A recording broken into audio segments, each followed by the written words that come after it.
បាទសួស្តីបងប្អូនទាំងអស់គ្នាថ្ងៃនេះគឺខ្ញុំចង់មកជំរាបបងប្អូនថាខ្ញុំមាន power bank 4គ្រាប់ដែលខាងក្រុមហ៊ុន power bank Anchor បាទផ្ញើពីអាមេរិកមកឲ្យខ្ញុំធ្វើ review unbox បាទសិតតែ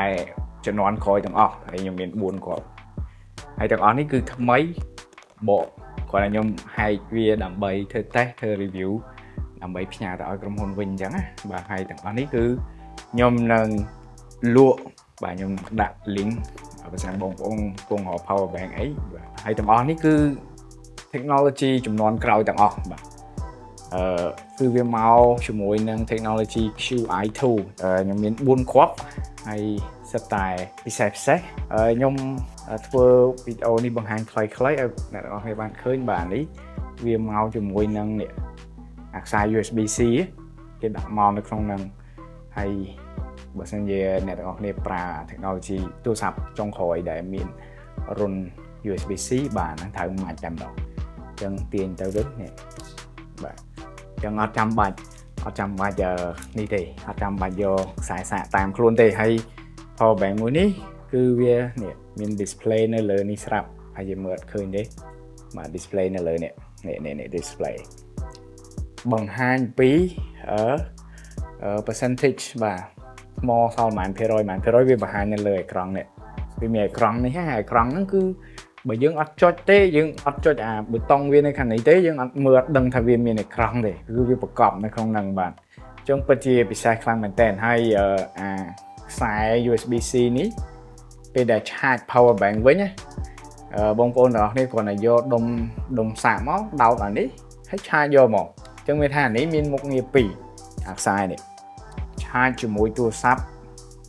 ក៏បានហើយ charge power bank ខ្លួនឯងក៏បានដែរនិយាយទៅវាសិតតែជា technology ចុងក្រោយទាំងអស់ហើយវាមកជាមួយនឹង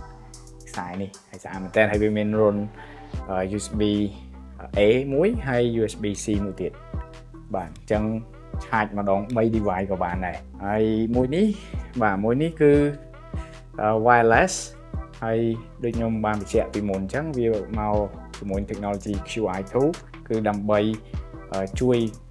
ទប់កម្ដៅកុំឲ្យក្ដៅពេលដែលយើង charge wireless ព្រោះពេលដែល charge wireless គឺក្ដៅទូរស័ព្ទទាំងទូរស័ព្ទទាំង power bank ប៉ុន្តែអានេះ technology ចុងក្រោយនេះគឺអត់ក្ដៅទេហើយវាមាន screen នៅខាងជំហៀងនេះបាទចុចមកនេះមាន screen ប្រាប់ថានៅសល់ប៉ុន្មានភាគរយមួយទៀតនេះពណ៌ខ្មៅនេះគឺអត់មាន screen ទេបាទប៉ុន្តែអ្វីដែល special គឺវាមកជាមួយនឹង technology QI2 ដូចគ្នាហើយយើង charge ទូរស័ព្ទទៅវាអត់ក្ដៅទេវាត្រជាក់ហើយមួយទៀតអ្វីដែលពិសេស power bank ទូចមួយនេះអាច charge MacBook Air បានអាច charge បានហ្នឹងដូចយើងដោះផ្ទាល់អីចឹងត្រូវការបញ្ញាប់ត្រូវការធ្វើការងារអីបញ្ញាប់អីបន្ទាន់គឺកុំតែយើងលុតផ្លឹបបាទនេះអាចដោះស្រាយបានលយមែនតើហើយមួយចុងក្រោយនេះក៏មកពី Anchor ដែរហើយអានេះស្អាតមែនតើហើយវា premium ខ្លាំងមែនតើដោយសារតែវាមកជាមួយនឹងអ្នកផ្សារនាឡិកានេះទាញចេះមកបងប្អូនទាញវាឡើងចេះមកនេះអាចសាកជាមួយនាឡិកា Apple Watch បានហើយនៅខាងជានេះ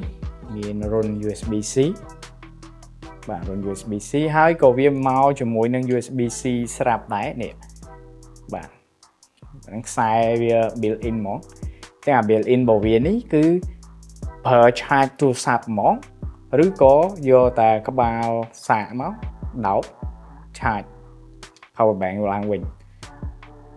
ហើយពេលយើងទាញទៅមកនេះវាខ្លាចទៅជាខ្សែមួយដែលយើងអាចកាន់ចេះបាននិយាយទៅពីពិសេសខ្លាំងមែនទេបាទពិសេសវាល្អមែនតើហើយនេះវាមានប៊ូតុងចុចកន្លែងនេះហើយ screen របស់វាគឺ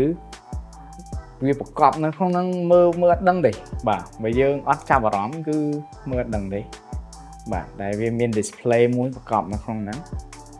ហើយបាទពិសេសខ្លាំងមែនតើហើយបើសិនជាពុកម៉ែបងប្អូនដែលកំពុងរក power bank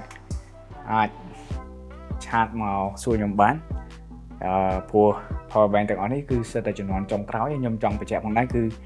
ខ្ញុំអត់បានប្រើទេខ្ញុំគ្រាន់តែតេស្តយកមកតេស្តទេអញ្ចឹងបានថាតេស្តនោះវាយើងតេស្តតែមួយថ្ងៃសាកថ្មឲ្យពេញហើយយើងតេស្ត mới thao việc đáឬcòn mình đá hay năng thọt video từ bên ngày hai bữa nay chọn mưa po mình làm ớt ai từ mưaในក្នុង channel របស់ខ្ញុំមួយទៀតបានហើយនឹងខ្ញុំក៏ដាក់ link នៅជូនពុកម៉ែបងប្អូនដែរបើសិនចង់ដឹងព័ត៌មានទូទៅអាចឆានសួរបាន